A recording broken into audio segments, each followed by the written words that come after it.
entre mensonge et trahison. Je n'ai jamais cru que ma vie deviendrait un mélange de mensonges et de regards furtifs. Tout a basculé le soir où j'ai entendu mon mari murmurer au téléphone dans le salon, pensant que je dormais. Les appels se faisaient de plus en plus tard et son visage tendu me glaçait le sang.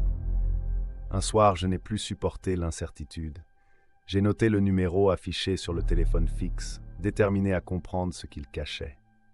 Le choc m'a frappé comme une gifle glaciale quand j'ai reconnu le numéro de mon patron. Mon cœur battait à tout rompre, la panique me tordant le ventre.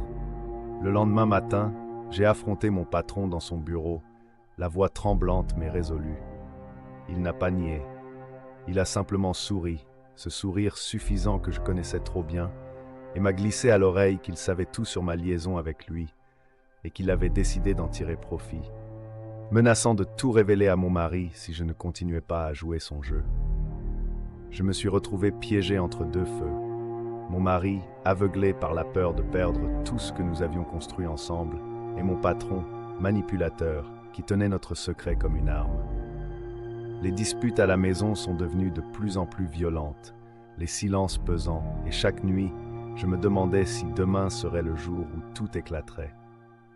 Mon mari me suppliait de lui dire la vérité, sans savoir qu'il était déjà prisonnier du chantage qui nous liait tous les trois.